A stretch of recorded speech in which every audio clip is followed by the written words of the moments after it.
Hi, everyone, Hello, we want to welcome you to Time for a Difference, to to the the difference Difference makers. Makers. Grab your coffee cups and join us. Today, we're going to talk about difference making. This is a weekly podcast for difference making people who are inspired to make a difference to the people around them and be part of the voice of a world changing movement. Today, we're going to look at a painful subject of relational challenges that you will face as a difference maker. When helping people in their life transformation process, you can expect to experience relational struggles to threaten or undermine trust. The trust you need to help people progress in life transformation. Today, I want us to look at just two relational challenges that we call quicksand. Now, why use the picture of quicksand? And we try to always find a word that kind of help you be able to frame and help you kind of remember them. So why use this picture of quicksand? Because relationship problems can be like quicksand. One moment things are moving along forward and everything seems to be going well and smoothly. And then the next moment you are stuck. Ever been stuck in a fight before with somebody? Like quicksand, the instinct of a difference maker is to fight your way out. But when you do, you may find yourself sinking faster, that you react too quickly and you just begin to battle while the emotions are all over the place. We all know the importance of being able to kind of stand back away from that. So there are two places where it shows up in the difference making. The first quicksand is the obvious place. It's with the people that you're trying to make a difference with. Here you are working very hard to help a person's life, and all of a sudden you run into the quicksand. And the second relational quicksand is the one that's going to surprise you the most today. And it's also, believe it or not, that becomes kind of the silent enemy to your ability to make a difference with people. The second relational quicksand is surprisingly found from the relationships around the person that you're trying to make a difference with. Anytime you receive relational difficulty that can threaten the trust you need for difference making, it is important to treat it like quicksand. This means stop, don't jump into the quicksand with the person. You've seen what happens when people jump into quicksand, try to help somebody, they get pulled down too. So be still and pray to the only one strong enough to free people from relational stuckness. If you jump in, you need to know that people will tend to cling onto you in their desperation, making you responsible for their rescue with their emotional struggles. What does being still before God accomplish in emotional situations? It shifts the difference making effort off the sticky emotions and onto God. The truth is, only God has the strength and power to help people in emotional quicksand. Thankfully, God wants to pull people out of the quicksand, but He requires that you be still. Difference making relationships are deeply emotional. You will find that if you mishandle feelings, you'll create more struggles upon the struggles people are already feeling going through life transformation. What causes difference making quicksand? Well, let's think about it. When a person is going through a life transformation, they are becoming something that they have never been before. I want to say that again. They are becoming something that they've never been before. Can you say awkward? Can you say strange? That's what you're doing. Difference maker, please keep that perspective. Their perspective, their choices in how to live and see life are now becoming different. That means that they will face completely different responses from people, and they'll feel different attitudes from people, which will create new feelings and challenges that they may have never experienced in their life before. Let me give you an example. Just think about this you're working with this person that's passive, and that passivity is really blocking their life from becoming and going in that healthy direction. So the passive person who just wants to get along with people is now growing more assertive in life because of their life transformation with God. When they were more passive, they developed the adaptive mindset. For what? For that lifestyle being more ignored. But now they're becoming more assertive that they haven't processed how to adapt their mindset to the feelings of being in the spotlight of jealousy and scrutiny. So it is no surprise that they will find themselves in emotional quicksand. Being still before God will help them begin to see what adaptive mindset. They need to adapt with a new mindset to the things that are going on with them. Being still before God will help them begin to see what adaptive mindset you need to deal with the challenges of the new feelings. Again, the mindset before the feelings. The mind has to become adaptive. The feelings will just happen on their own. So, the best way to navigate your feelings and how it impacts others is to let God help you. How will God help you? With grace. In other words, God gives you patient love and help you need to grow into your changes. Like God, you will also have to give yourself enough grace, love room to grow.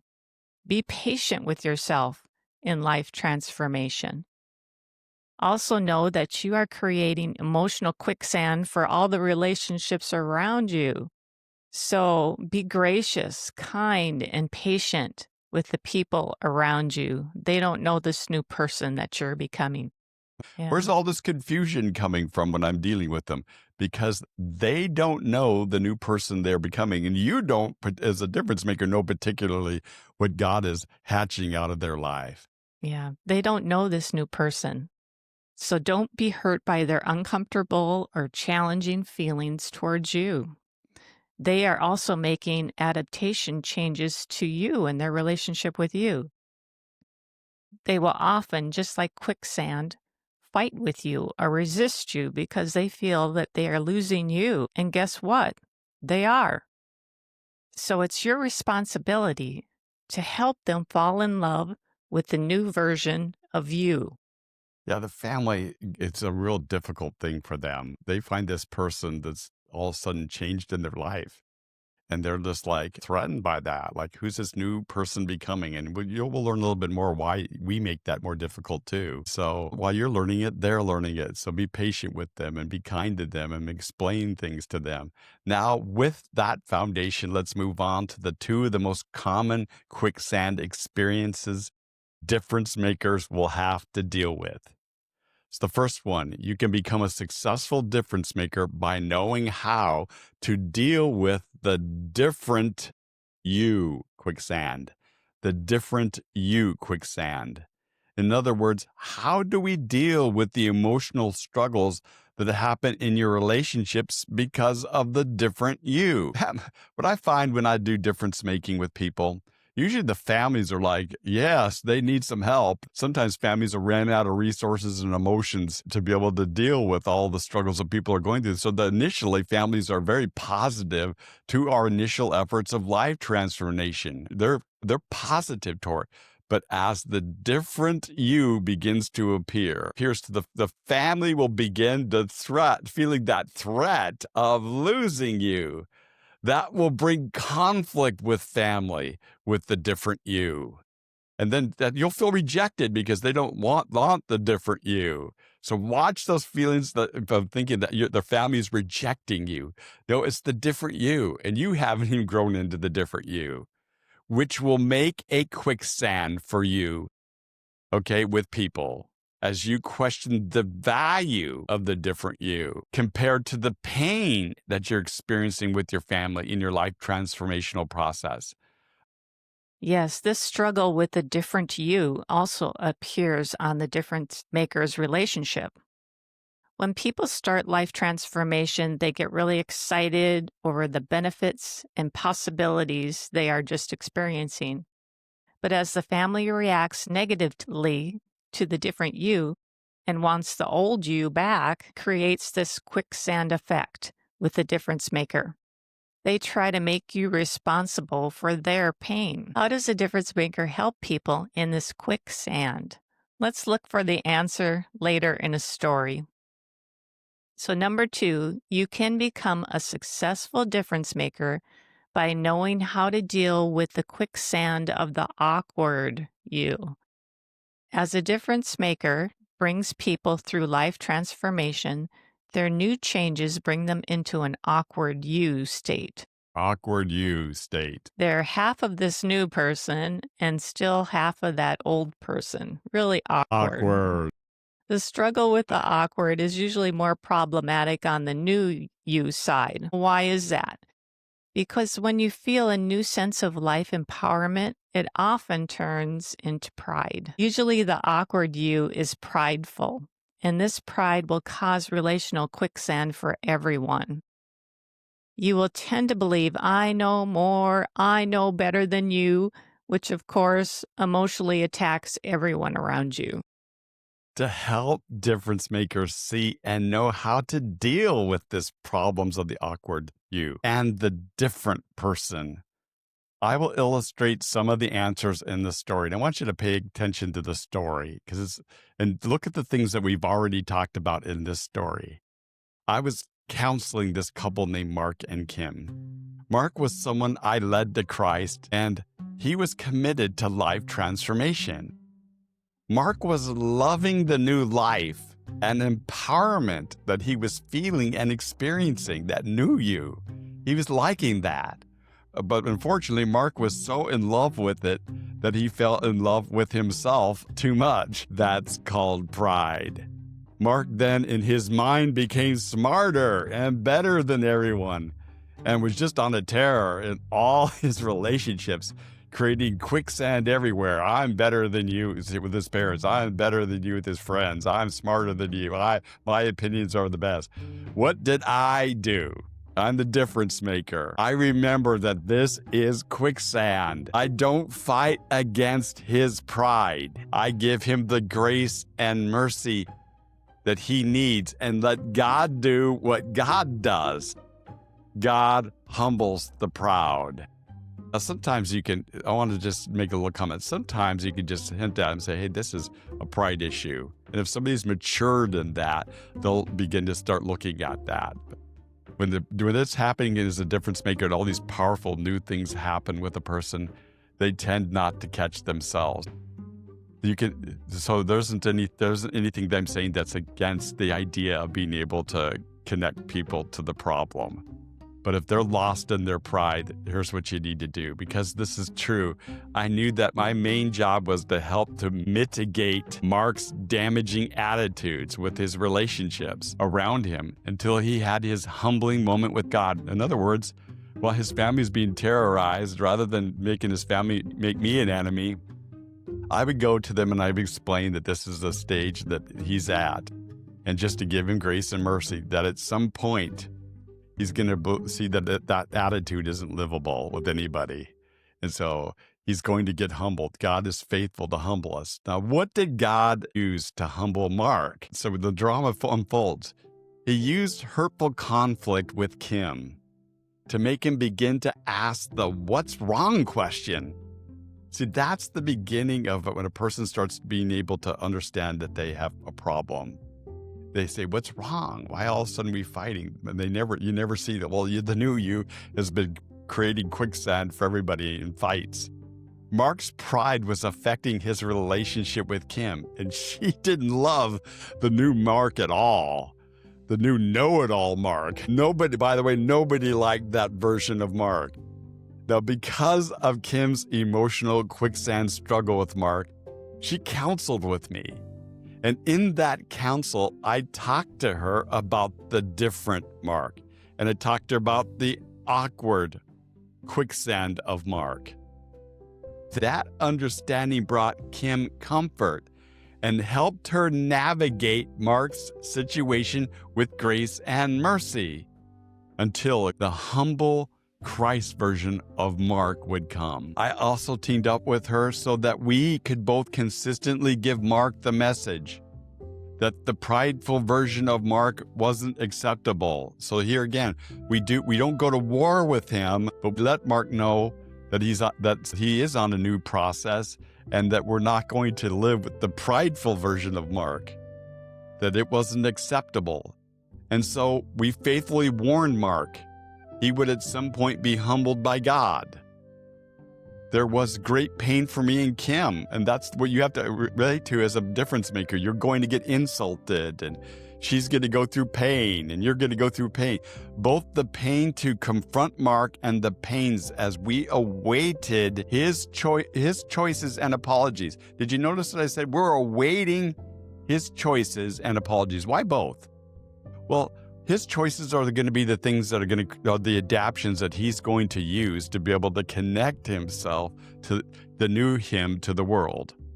And his apologies are the things that we on the hurt side need to be ready for, because once they find that and they see their pride, they're going to go on an apology tour. Let me pause here to say something important about counseling emotions. Rather than counseling Kim's emotions. Notice, I'm not doing counseling Mark's or Kim's emotions. Rather than counseling their emotions and counseling Kim's hurts and broken feelings, what is that? That's quicksand. I counseled her into her love responsibility with Mark. You see the difference there? I said you have a love responsibility that this new Mark is appearing. And this awkward Mark is out there right now with all this pride. And so I was counseling her on that responsibility for that process to happen. And that alleviated her pain and her struggles. And she was being able to adapt to those emotions of what she was experiencing at that time. Now, as Kim dealt with Mark's pride, she was able to spot her own pride and need for humility. So here's what is happening here, folks. I get a 2-for-1. She was, by looking at and studying his pride and thinking about pride, she was also studying her own problems with it, and that brought life improvement to her. In the end, God humbled both Kim and Mark, and they both grew into the spiritual discipline of what? To know how to humble themselves before God. See, we don't ever want to put our humility plan under God. His humbling plans are pretty painful. And so that's why we teach people the discipline of learning how to humble themselves before God, how to take their lives, take their heart, take their problems right before God's presence, and to begin to sort if there's any pride there in us.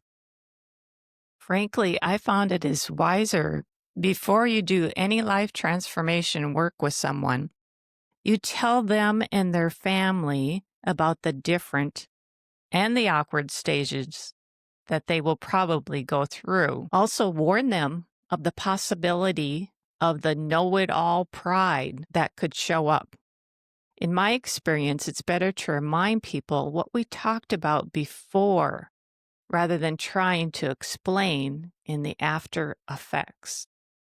Also, difference maker, be assured that God has a perfect record to humble prideful people. You know this, if the family can't be comforted, be ready to be insulted and become their enemy. However, don't disrespect their pain, be gracious and forgiving.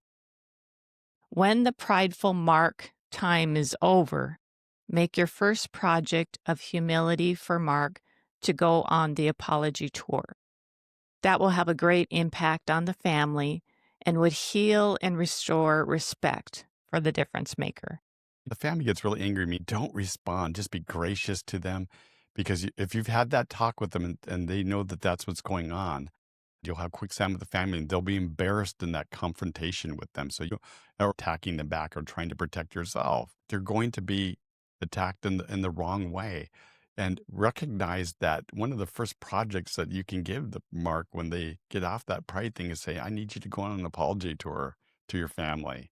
And then the family experiences growth out of that. Guess what? And that begins their adaptation to the new Mark. That apology tour. Something really, he's never come to me and never been this transparent and told me that he hurt me and he's sorry for that. Oh my goodness, I like the new Mark. I don't want the old Mark back. I like the new one. So now let's get on to the unpopular part of this podcast. And what would that be? Well, it's about you, the difference maker. Yeah, believe it or not, it's easy to point the finger at Mark up to this part of this podcast. Let's get to the painful things that will make you successful as a difference maker. How will you handle being insulted by Mark and the family? Because that's going to come. When you're making changes in people, that's going to come. Will you refuse your responsibility to comfort and even team up with the family as they struggle? Let me pose an incentive to bringing relationships into these things at the beginning. See, I have found that at the end, it brings all of the people closer together. Keep families into the problems, not out of the problems. Say, well, I'm over here making a difference and we'll present the new Mark when we're all done. It's better to keep the family in the loop. I have also seen God faithfully bless and touch every person involved who will walk through this life transformation stage with a person. Blesses everyone. And I want to say this is that God will use this transformation in the marks of our life so that they will be touched by it and want those things for their own life. So it's always a much bigger thing than just the marks transformation. It's the people around it. Protect the witness message of what God is doing in Mark's life around him. Even when he doesn't deserve it, protect that message because it affects the family and it'll start touching things in the family where all of a sudden they begin to start pursuing something in their life that will make a difference to them. So remember this. The lessons learned in these emotional quicksand situations and this process will help people become pretty awesome difference makers. It's worth it. When you've been differenced, you become a great difference maker. So we want to give you a big thank you for taking time out of your busy schedule to join us. And I would ask, if you like this podcast, would you please consider joining our community and hit the subscribe tab? You can also find us and follow us on Facebook, YouTube, Instagram, and X. We would love to hear from you. If you have a heart to be part of our difference-making podcast and outreach, please consider a donation at our Buy Us a Coffee link below. So let me give you a pride challenge this week. This week, I want to challenge you to spend some time thinking about a time when you were in pride. What did you need from people to get through that time? Please remember these things. It will help you when you face it as a difference maker.